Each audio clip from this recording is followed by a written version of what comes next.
खबरें दिन भर देख रहे हैं आप और मैं आत्मजा आपके साथ। हम आपके लिए लेकर आए हैं देश और बिहार से जुड़ी 5 बड़ी खबरें। तो सबसे पहले नजरें हेडलाइंस पर।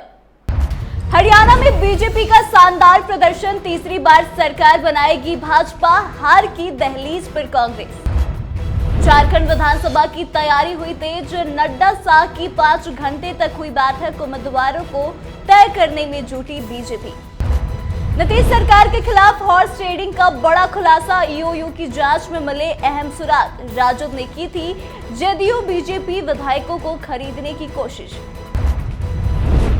लालू की उम्मीदों पर फिरा पानी, दामाद को मिली हरियाणा में करारी हार, काम नहीं आया राजद सुप्रीमो और तेज प्रताप यादव का चुनाव प्रचार। चिराग के बदले बोल, जेडीयू नेता की मांग का चिराग ने भी किया समर्थन, कहा नीतीश कुमार को मिले भारत रत्न। अब खबरें विस्तार में। हरियाणा विधानसभा चुनाव में बीजेपी फिर से जीत का परचम लहराने जा रही है। अब तक के रुझान के मुताबिक हरियाणा में भाजपा हैट्रिक लगाने जा रही है। अब से बस कुछ पल बाद हरियाणा और जम्मू कश्मीर में चुनाव के नतीजों की तस्वीर पूरी तरह से साफ हो जाएगी।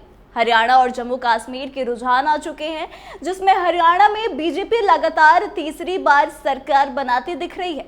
उधर जम्मू कश्मीर में कांग्रेस एनसी गठबंधन की सरकार दिख रही है।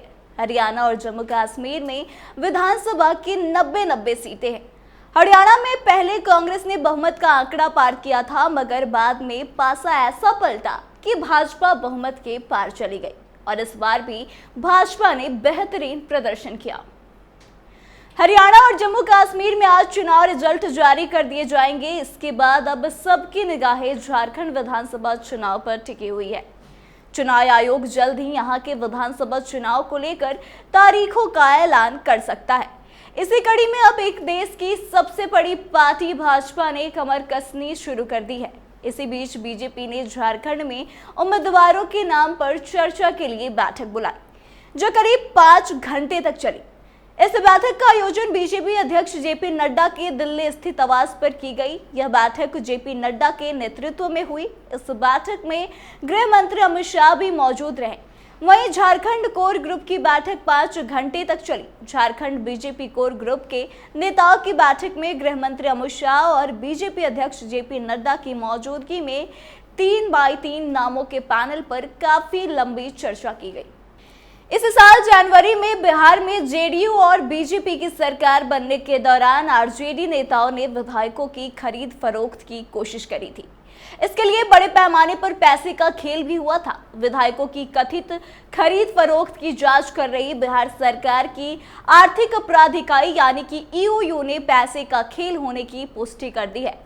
आर्थिक अपराध इकाई के डीआईजी मानवजीत सिंह ढिल्लों मीडिया को बताया है कि हॉर्स ट्रेडिंग के संबंध में कोतवाली थाने में दर्ज मामले की जांच अब ईओयू को सौंप दी गई है, जिसके बाद ईओयू ने अपनी प्रारंभिक जांच रिपोर्ट भी सौंप दी।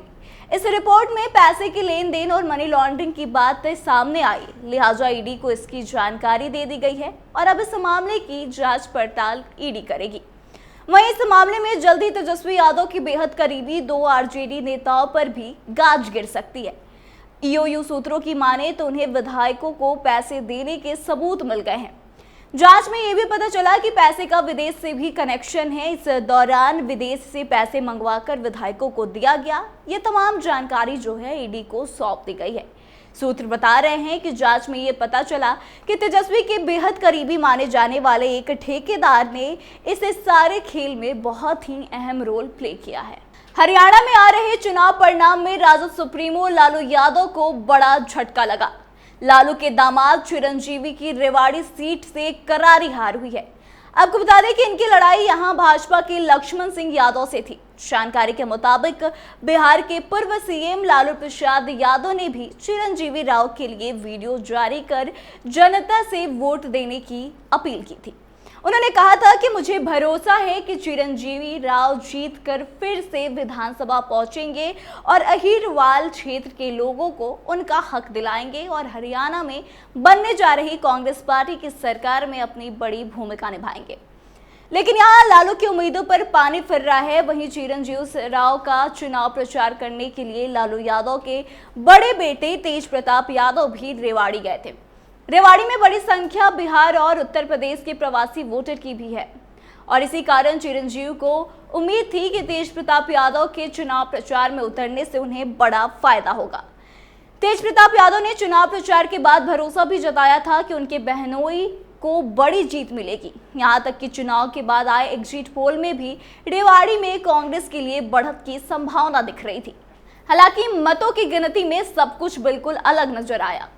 बिहार के मुख्यमंत्री नीतीश कुमार को भारत रत्न देने की मांग अब तेज हो गई है। जेडीयू के प्रदेश महासचिव छोटू सिंह की मांग का अब लोजपा रामविलास अध्यक्ष और खाद्य प्रसंस्करण मंत्री चिराग पासवान ने भी समर्थन किया है। चिराग पासवान ने कहा कि मुख्यमंत्री नीतीश कुमार को भारत रत्न मिलना चाहिए। केंद्रीय मंत्री चिराग पासवान ने पत्रकारों से बातचीत में कहा कि नीतीश कुमार को भारत रत्न देने की बात होनी ही चाहिए। यह अच्छी बात है। उन्होंने कहा कि उनकी राजनीति में आप भले ही सहमत हो या ना हो, लेकिन यह बात पूरी सत्य है कि वे संघर्ष करके आज इस मुकाम तक पहुंचे हैं और लंबे समय तक भारतीय राजनीति की एक धुरी बने रहे हैं। तो आज के इस खास बुलेटिन में बस इतना ही। आगे की तमाम खबरों के लिए देखते रहे कैपिटल टीवी बिहार। धन्यवाद।